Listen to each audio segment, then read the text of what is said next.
Let's go with your boy Raphael Sam Crew. Back with a review video.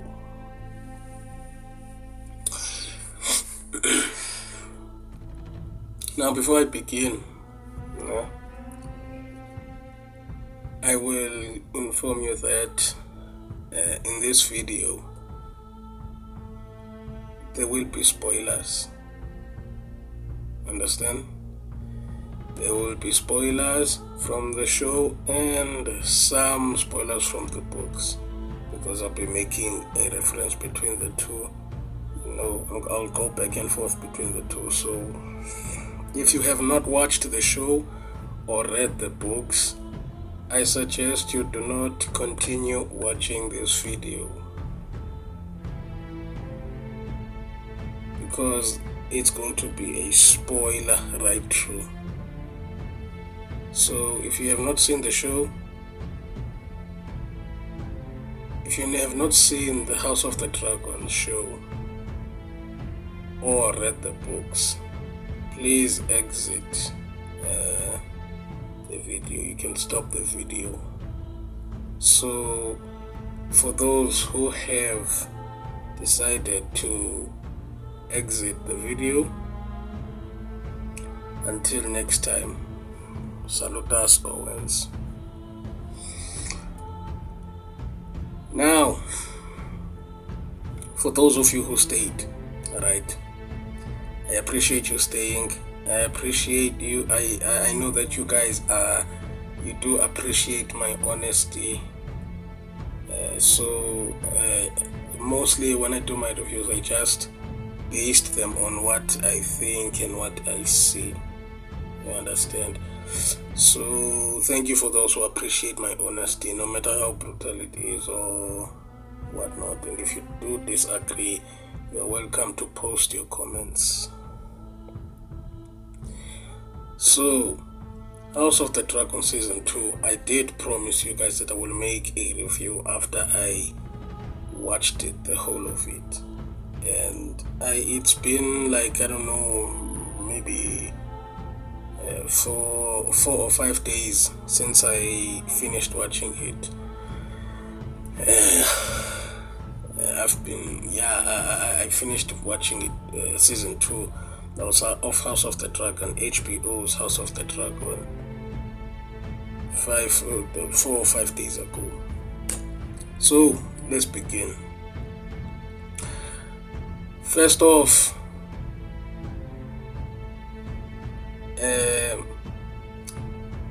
I did like I loved the introduction of Cregan Stark and the introduction of Winterfell in House of the Dragons. That was my favorite moment in the series. It was said that we didn't see more of him. If you've seen the deleted scenes, when he marched across the Twins with his army of the North, which is understandable because in the books he does not march with them. He does not show up until after everything is done. So maybe they will do it different in the books. I mean, in the TV show, I'm not sure, but they show that they might do so in the show, since they didn't show him marching with the Northerners across the Twins. So Cregan Stark does not show up until after the dances. I mean, after Rhaenyra is dead and Aegon is dead. He doesn't show up until after those two are dead. So in the books, so I don't know how they will do it in the show. It remains to be seen. But they did promise that in season 3 it's going to be a war. In season 3. Now, okay, no, I'll do that. That's the last part. So I loved Cregan Stark's introduction. I loved the introduction of Winterfell. Okay, check. Now, I know I'm going to get a lot of heat for this. I know I'm going to get a lot of heat for this, but I'll, I'll just go with it. I'm being honest. I just speak whatever is on my mind. So here we go. After I watched the full of season 2, I did a review preparing for this video in my head, and I was like, okay, maybe this will get views. You guys do appreciate my honesty, so here we go. There is a reason why a woman is not meant for leadership position. There is a reason why. Because most of you guys, you think with this rather than with this. That's the thing. You think with this instead of this most of the time. Now, hear me out. Hold on. Hear me out. Let me say this. I'm not done. The reason why I say this is because a man can separate his feelings and his responsibilities. You understand? He can separate them, whereas a woman cannot.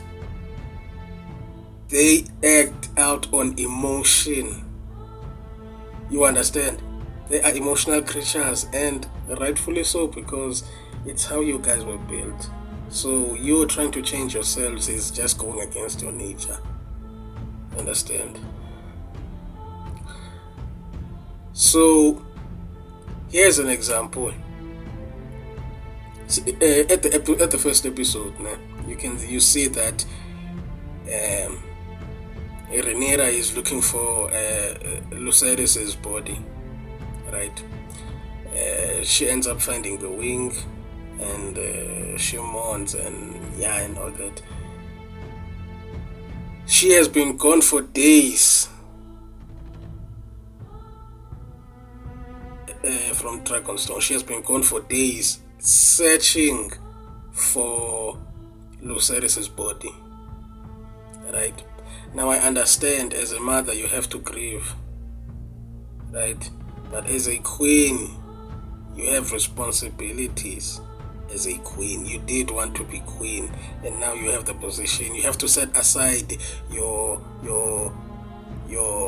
feelings and do what comes first, and that is your responsibilities as a queen. You can have the men go look for the body themselves, order them to look for the body. You have a war to prepare as a queen, but as a mother you can grieve, right? She has been gone for days while the enemy was preparing for a war. They were getting ready. Things were moving on while she was out there looking for the dead body. Something that she could have had her men do. You understand?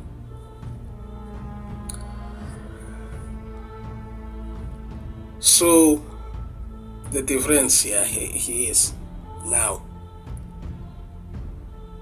I have said that about Rhaenyra. Now let's look at this one. Aegon is the king, right? Aegon lost his son, Jaehaerys. Aegon lost his son, Jaehaerys. He killed in his room. They severed his head. They severed his head. I must admit that scene still disturbs me, but I am glad that they didn't show it. But the sounds, bruh, that scene, it does disturb me still. Anyway, Aegon lost his son, right? And instead of disappearing for days, mourning and whatnot, he he looked for the killers of his son and did his duty to the realm, his duty as king. And the only moment we saw him grieving was when he was alone in a room, he crying. So during the whole time he set aside the pain he was feeling and focused on what he needed to do as a king.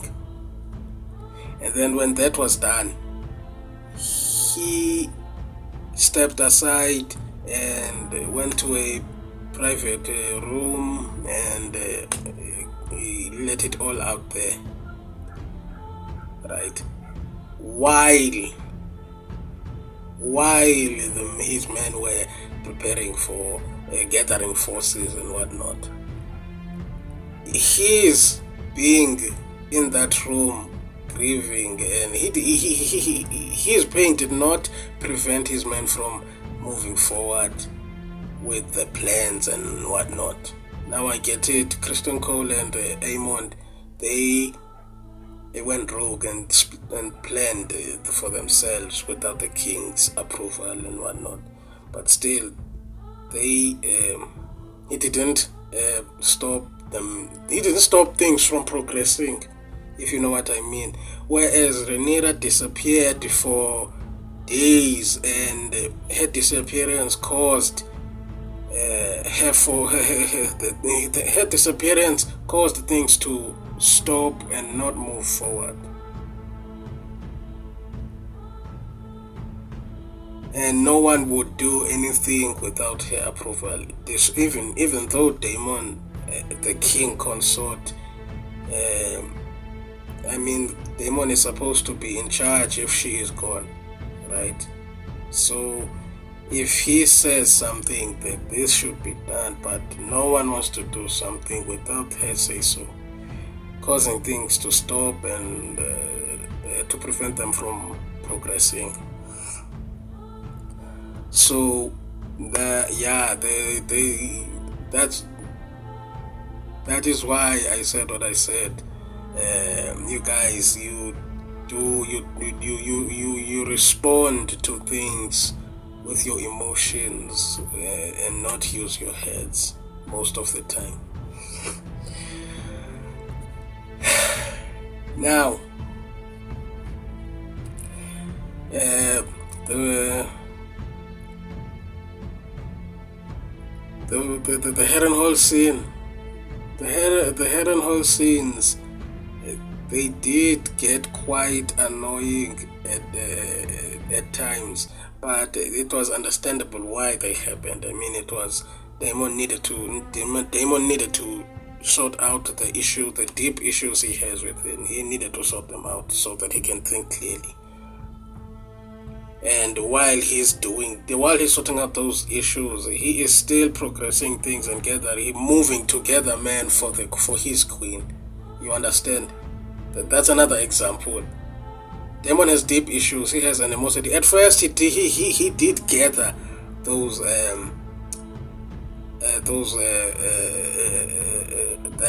soldiers at the Riverlands. He did gather those armies at the Riverlands to go and attack King's Landing and take King's Landing, and then wait for Rhaenyra to go join him by his side. So basically he was going to put himself as king on the Iron Throne.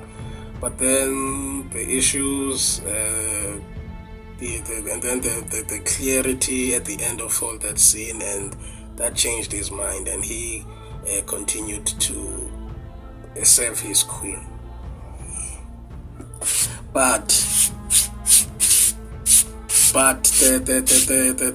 the foremost thing, while he was dealing with his issues, he was still making progress towards the goal that he set out for himself. So he set aside his emotions and put the mission first. So yeah, that was that. I loved the cameos from the Green Men, the White Walkers, the Blood Raven and Daenerys Targaryen. I love those cameos. Okay, the rest Rook battle. Meleys versus Sunfire versus Vega. Now that scene pissed me off because Rhaenys did not need to do that. Hold on.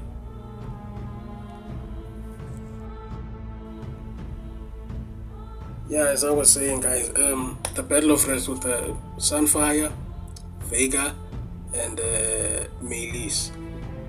That battle, it was a spectacle. It was a spectacle.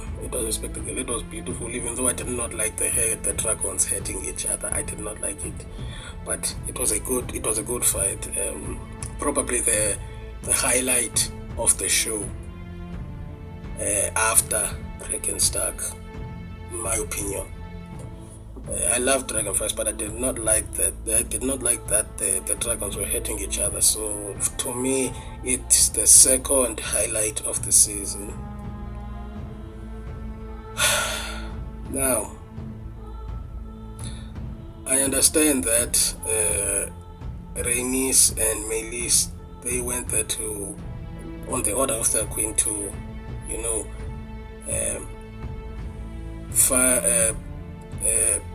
aid Rest Rook. I know that. So what disturbs me the most is that Meleys could have gone out of there. She could have flown away, but instead chose to stay and fight. I mean, you fought Sunfire, which it was not much of a fight between Meleys and Sunfire. Sunfire is a young dragon, inexperienced, whereas Meleys is old and more experienced and more bigger. Understand? So it wasn't much of a fight, more like a beat down. But the fight between Meleys and Vega, it was not I would not call it a fight. It was more like an execution. Size, experience, and the strength. It was more like an execution because after the fight, Vega just flew off as if nothing happened. You understand? She could have gotten away on 2 occasions. She could have gotten away on 2 occasions, flown back to Dragonstone and asked for aid, backup. She could have taken, like, I don't know, Cyrex. They could have taken Cyrex and went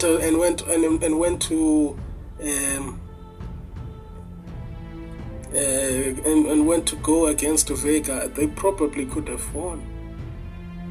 Even though I think Meleys and the team of Meleys and Caraxes stands a better chance against Vega, but I think Cyrex and Meleys could have won that fight. They could have won it, but anyway, she could have gotten away on 2 occasions. Number 1, when Vega shot fire at Sunfire and Aegon, and he fell. She ducked, right?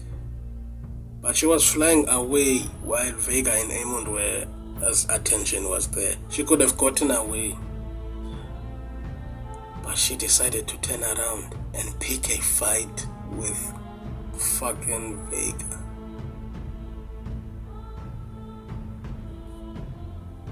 Occasion 2, when Vega fell, right, landed, fell on the man, and remember when she was getting up and she stepped on those 2 knights, those 2 soldiers. That moment right there after Vega fell, she could have flown away to Dragonstone and asked for backup. If she did go there and asked for backup, I promise you, Cyrex and Meleys, they could have won that fight.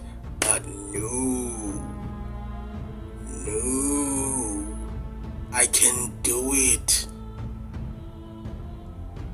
So she turned around and she got killed for it. She should have left while she had the chance. She got killed for it. I understand being brave, I understand the yes queen moment, but she got killed for it. One moment. Yeah, sorry about that, guys. As I was saying,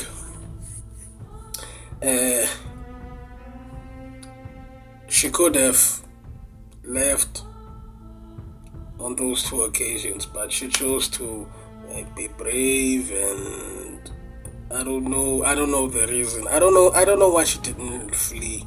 I don't know why. Please, someone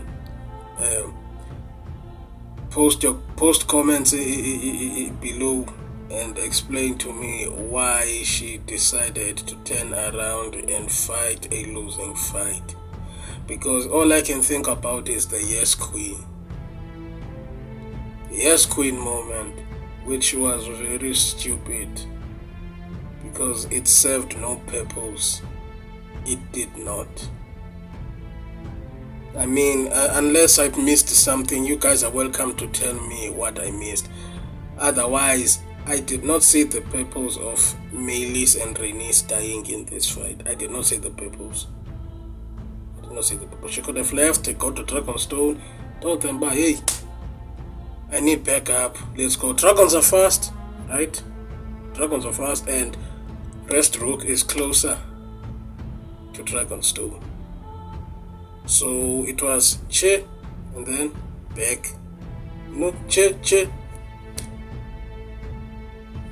But yeah, that happened.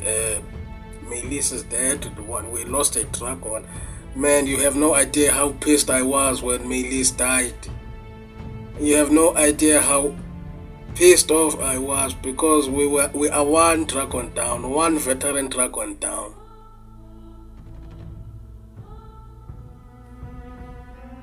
I mean, in the books, right?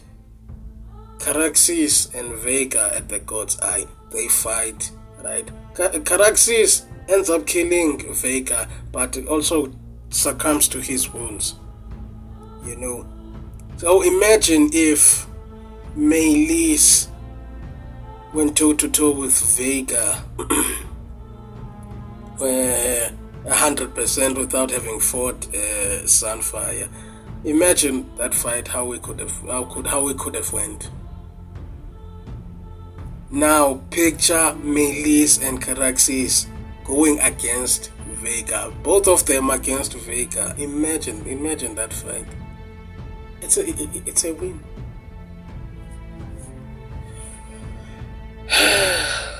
So yeah,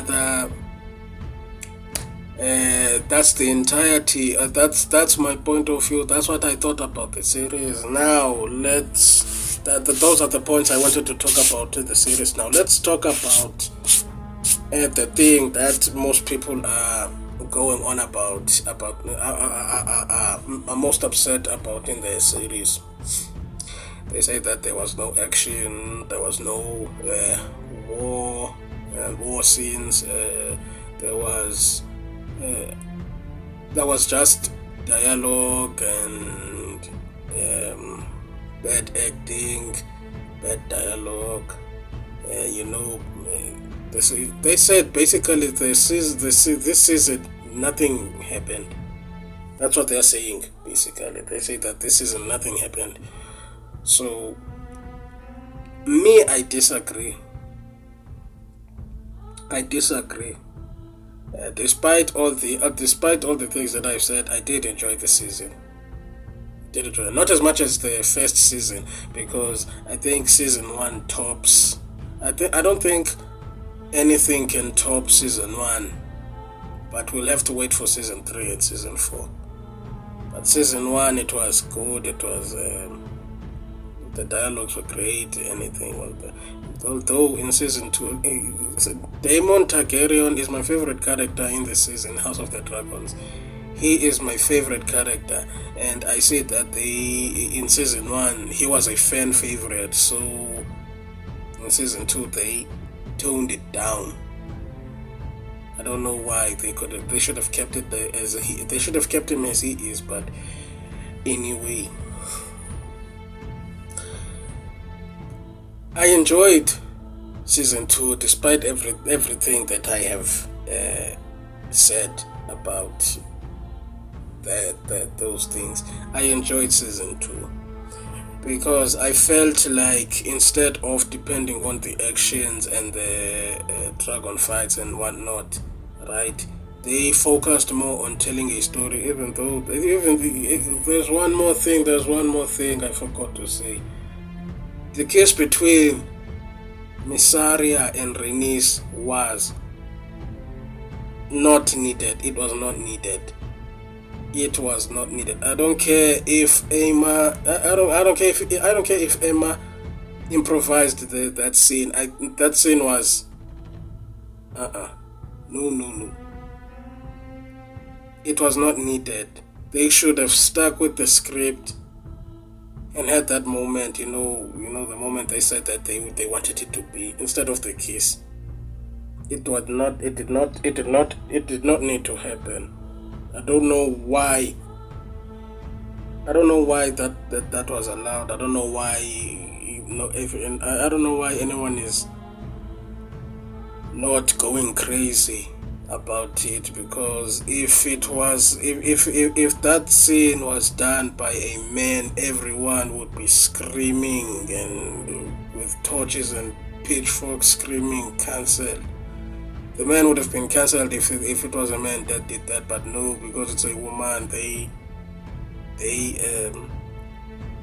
just shrug it off. So the scene was not needed. It was not needed. I hated that scene. I hated it. Now, despite all the things that I have said, I enjoyed season 2 because they focused more on the story. Yes, there are boxes checked. The series checks boxes, but not all the boxes. Like the diversity of things, the Velaryon. They are black people in the TV show, whilst in the books they are white people. In the show they are black people, in the books they are white people. You understand? So, but it's a box check that does not. It's a box check that does not put people off, unlike what Disney and Marvel have been doing. You understand? So it does not. It does not. It does not. It's not a checkbox that puts people off. So they focused more on the storytelling more than the checking boxes. You understand? I felt like I really wished they allowed them to do 10 episodes for this season, because based on what I have read, the box, the 2 episodes were going to be a battle. We would have 2 episodes of war in this season, and I'm pretty sure it would have done way more than it has. This season would have done, they would have done even better than it is doing now. I'm sure of it, but they decided to chop it down to 8 seasons, leaving the 2 seasons to be the beginning of season 3. Season 2, if they stuck with the 10 episodes of season 2, the season would have ended with the taking of King's Landing. The Team Black would have taken King's Landing. You understand? So I would guess it would have been like 3 seasons of House of the Dragon in total, with season 3 being the last part. Yeah, so I don't know why I keep getting interrupted with this video. I do not know why. I don't know why I get being interrupted. Anyway, what was I saying? Yeah, season 2 for me, it felt like it was building towards something, which is the episodes 9 and 10. So yeah, it was building towards something, and the building up of season 2 will pay off in season 3 and 4. It will pay off. The wait will pay off. The wait will pay off. So yeah, that's my take on House of the Dragon season 2. If you agree or disagree, let me know what you think. Post your comments below, and yeah, make sure you go to HBO Max, subscribe, and watch the show. now that I am done, it's time for me to go and watch. I don't know whether if I should watch season 2 of Interview with the Vampire, or I should just go watch the director's cuts of Rebel Moon. I have been debating on which one I should watch. Maybe I should watch the Rebel Moon director's cuts, so I can come back and give my review. Yeah, I'll do that. If you enjoyed my reaction, please like and subscribe, comment and share. Let me know what you think based on what I've said here today. Don't forget to hit the notification bell so you will be notified when I upload a new video. Spread the word, guys. You can share this video as well. Please, I need more subscribers, guys. I need more subscribers. We are growing. I need more subscribers. Spread the word. Tell your friends about me, Raphael Zemgrow. We can do it. We can reach that 1,000 subscribers. Let's go. Saludos, Owens.